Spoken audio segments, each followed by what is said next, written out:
The stadium was empty. Just two men on the pitch at midnight. Zidane versus Mbappé. Teacher versus student. Legend versus future. What happened in those 60 minutes has never been spoken about publicly. Until now. The floodlights of the Santiago Bernabeu cast long shadows across the pristine grass, creating a chessboard of light and darkness. Kylian Mbappé stood at the center circle, his breath forming small clouds in the cold Madrid air. He had received the text message 2 hours ago. 3 words. Bernabeu, midnight, alone, no explanation, no context. Just those 3 words from a number he recognized immediately, even though it had been months since they last spoke. Zinedine Zidane emerged from the tunnel, his silhouette cutting through the artificial brightness like a ghost from another era. He wore a simple black tracksuit, his hands buried deep in his pockets, his expression unreadable. The distance between them felt like miles, though it was barely 50 meters. Kylian's heart hammered against his ribcage. This wasn't a casual meeting. This wasn't a friendly reunion. Something was wrong. Something had shifted in the universe, and somehow he was at the center of it. Zidane stopped about 10 meters away, his eyes locked on Kylian with an intensity that made the younger man want to look away. But he didn't. He couldn't. Not now. Not after everything. "Do you know why you're here?" Zidane's voice cut through the silence like a blade. Kylian shook his head slowly. "Your message didn't exactly come with instructions. You've won everything. World Cup, league titles, golden boots. You're 26 years old, and the world calls you the best player on the planet." Zidane took a step closer. "So, tell me, Kylian, why do you play football?" The question hung in the air like a challenge. Kylian felt his jaw tighten. "What kind of question is that?" "The only one that matters." Zidane's eyes never wavered. "I've been watching you for 3 years now. Every match, every interview, every celebration. And I've seen something that terrifies me." "Terrifies you?" Kylian let out a bitter laugh. "I'm breaking records. I'm winning matches. What could possibly terrify you about that?" "You're empty." The words landed like a punch. "You're the fastest player in the world running toward absolutely nothing." Kylian felt heat rise in his chest. "You brought me here at midnight to insult me? You who disappeared after the World Cup? You who turned down every coaching offer, every opportunity to help the next generation? You're going to lecture me about purpose?" Zidane didn't flinch. "I disappeared because I needed to remember why I fell in love with this game. I needed to strip away the noise, the pressure, the expectations, and find the truth again." He gestured toward the empty stadium. 80,000 seats, Kylian, all empty. No cameras, no fans, no sponsors, just us and the ball. Tell me, right now, in this moment, do you still love football? The question pierced through Kylian's armor. He opened his mouth to answer, to defend himself, to prove that Zidane was wrong, but the words wouldn't come. Instead, a memory surfaced. He was 8 years old, playing in a cramped apartment hallway, using rolled-up socks as a ball, dribbling past imaginary defenders, celebrating imaginary goals with imaginary crowds cheering his name. Back then, football wasn't about contracts or endorsements or legacy. It was about the pure, unfiltered joy of movement, of creation, of possibility. When had that changed? When had the joy become obligation? When had the love become labor? Kylian's voice cracked. "I don't know anymore." Zidane nodded slowly, as if he'd been expecting that answer. 3 months ago, I watched you score a hat trick against Barcelona. Perfect finishing, clinical, efficient. And afterward, I watched you walk off the pitch with the same expression you'd have if you just finished filing paperwork. He pulled a football from behind his back, one that had been hidden in the shadows. "When was the last time you played for the love of it? Not for points, not for records, not for anyone watching. Just played?" Kylian stared at the ball. "Every match is about something. Every touch is analyzed. Every mistake is headlines. You know that better than anyone. That's why we're here." Zidane dropped the ball and let it roll slowly toward Kylian. 60 minutes, no rules, no objectives, just 2 players and a football. If you can show me in the next hour that you still have fire inside you, real fire, not the manufactured passion you perform for cameras, then I'll leave you alone. But if you can't, he paused, his eyes darkening, then you need to hear what I came here to say. Kylian trapped the ball under his foot. And what's that? That you're on the verge of becoming the most decorated, most accomplished, most hollow champion football has ever seen. And if you continue down this path, you'll retire with everything except the one thing that actually matters. Which is meaning. The word echoed across the empty stadium. Kylian felt something crack inside his chest, something he'd been holding together with tape and willpower and manufactured confidence. He looked down at the ball, then back up at Zidane. How do we do this? Zidane smiled for the first time, a small, knowing curve of his lips. However you want. There are no defenders here except me. There are no teammates except each other. There's no score except the one you keep in your heart. Show me who you are when nobody's watching. What happened next would be impossible to explain to anyone who wasn't there. Kylian began to move with the ball, not toward a goal, not with any particular strategy, just moving. The ball felt different under his feet, lighter somehow, more responsive. He executed a step over, then another, then flicked the ball up and caught it on the back of his neck, letting it roll down his spine, before flicking it forward with his heel. These weren't moves he'd use in a match. These weren't practical or efficient. These were the moves of a street footballer, a kid showing off, playing for the sheer audacity of it. Zidane watched for a moment, then moved to intercept. But instead of a tactical challenge, he performed a roulette, spinning past an imaginary defender, his body moving with the same fluid grace that had made him a legend decades ago. Kylian laughed, actually laughed, and gave chase. They played for 10 minutes, then 20, then 30. No keeping score, no objective. Sometimes they were opponents, sometimes they were teammates, sometimes they were simply two players occupying the same space, creating art with a leather sphere and the laws of physics. Zidane showed Kylian a pass he'd never attempted in his professional career, a curved through ball that seemed to defy geometry. Kylian responded with a sequence of touches so fast they blurred together, each one perfect, each one unnecessary, each one beautiful. 40 minutes in, Kylian stopped, breathing hard, sweat dripping down his face despite the cold. Zidane stood 15 meters away, barely winded, the ball at his feet. You feel it now? Zidane asked quietly. Kylian nodded, unable to speak. His chest was heaving, not just from exertion, but from something deeper, something that had been dormant for too long. It was joy. Pure, uncomplicated, childlike joy. This is what they take from you, Zidane continued, his voice soft but firm. The system, the machine, the industry, they take this feeling and they replace it with pressure and expectation and fear. They make you forget that football, at its core, is supposed to be play, and somewhere along the way, you stopped playing and started performing. I had to, Kylian said, his voice hoarse. The expectations, everyone saying I was the next big thing, the next Pelé, the next Ronaldo, the next you. How do you play freely when the whole world is watching, waiting for you to fail? Zidane walked closer, the ball forgotten. Do you know what my greatest regret is? It's not the headbutt. It's not the matches we lost. It's the moments when I let fear dictate my choices. When I played safe because I was afraid of criticism. When I chose efficiency over creativity because I was worried about my legacy. He placed a hand on Kylian's shoulder. You're faster than I ever was, more explosive, more athletic. But you're making the same mistake I did. You're treating football like it's something to conquer instead of something to love. So what do I do? Kylian's voice was barely above a whisper. How do I get it back? How do I play like this when there are 80,000 people screaming, when every touch is on social media, when one mistake costs us the championship? You remember this night? Zidane's grip tightened.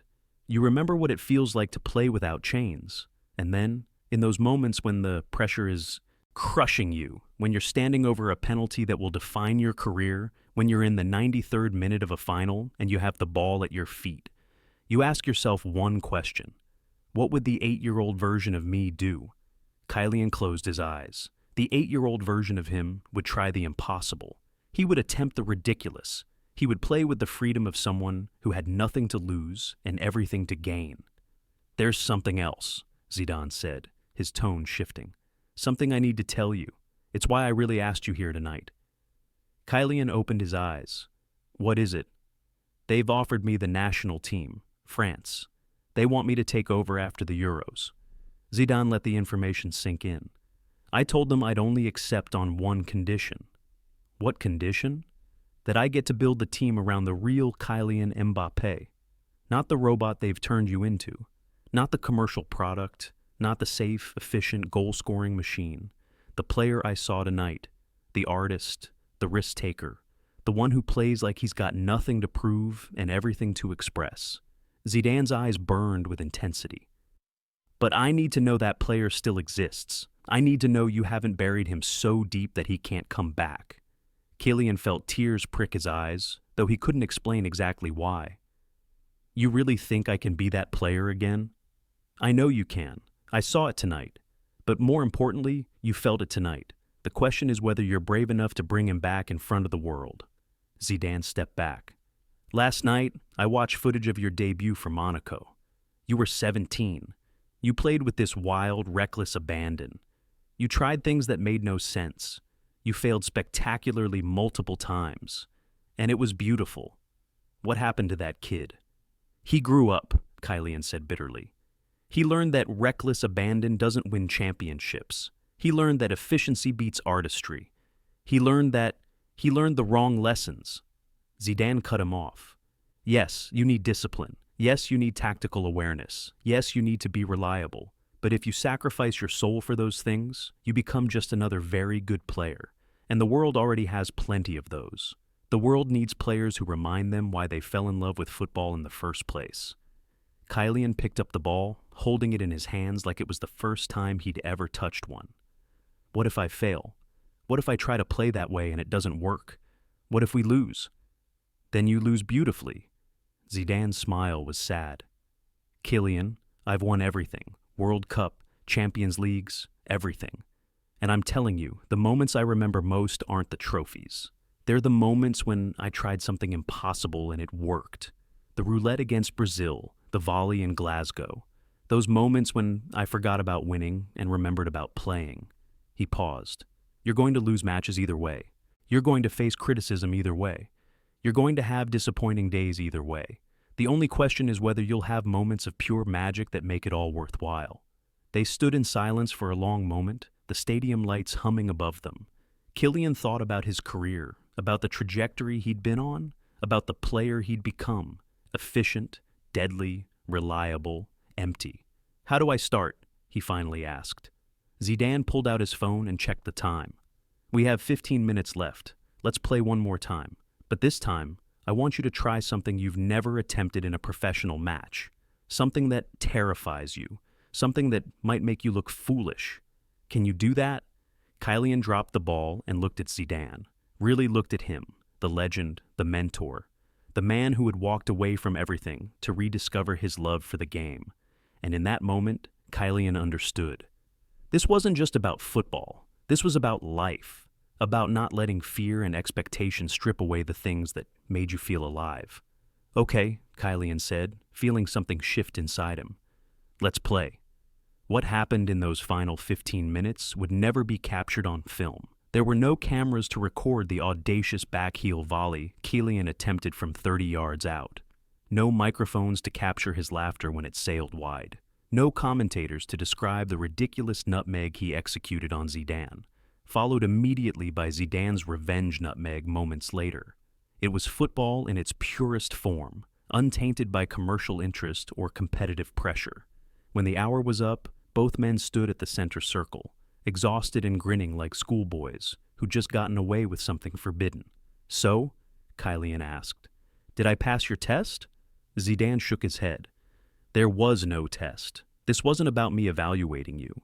This was about you remembering who you are." He extended his hand. "But if you're asking whether I'll take the national team job and build around you, the answer is yes, on one condition." "What's that?" "That you make me a promise. Every day before every training session, before every match, you take 60 seconds to remember this night. Remember what it felt like to play without fear. And you carry that feeling onto the pitch with you, consequences be damned." Kylian took his hand, shaking it firmly. "I promise." As they walked toward the tunnel, side by side, Zidane spoke once more. "The media is going to destroy you sometimes. Fans are going to question you. Opponents are going to try to break you. But if you stay true to what you felt tonight, if you play with that same freedom and joy, I guarantee you one thing." "What's that?" "You'll inspire a generation of kids to fall in love with football the way we did. And that's a legacy worth more than any trophy." They parted ways in the tunnel, Zidane disappearing into the shadows from which he'd emerged, Kylian heading toward the exit. But before Kylian left, he turned back one last time, looking at the empty stadium, the pristine pitch, the place where he'd rediscovered something he thought was lost forever. He pulled out his phone and sent a text to his trainer. "Cancel tomorrow's tactical session. I want to work on skills, the impractical ones, the beautiful ones." The response came back immediately. "Everything okay?" Kylian smiled. "Everything's perfect. I just remembered why I started playing."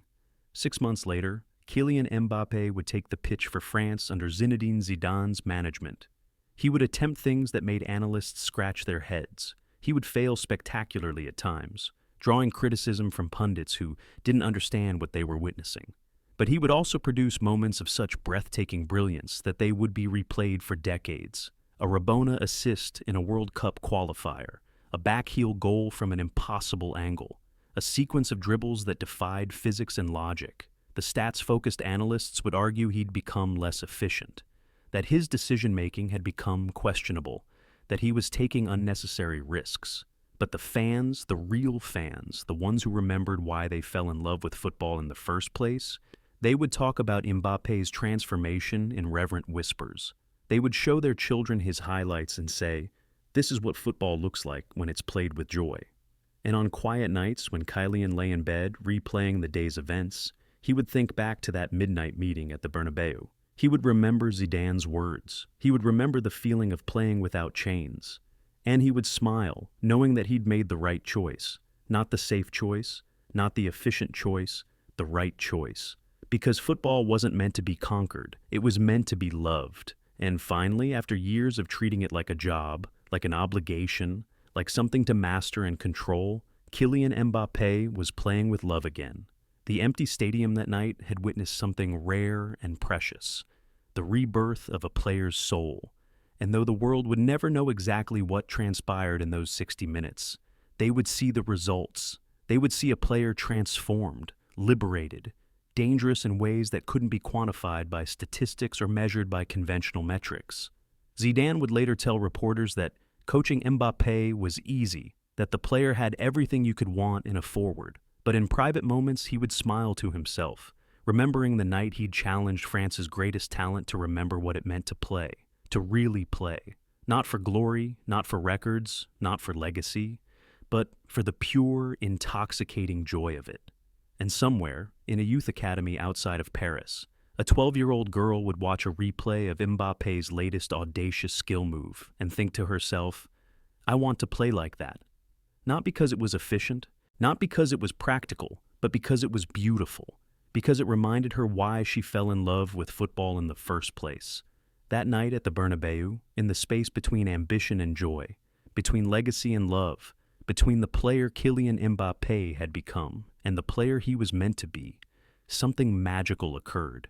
A legend reminded a superstar what truly mattered, and in doing so, he didn't just save a career, he saved a soul. The floodlights would eventually be turned off. The stadium would return to darkness. But the truth discovered in that hour would burn bright for years to come.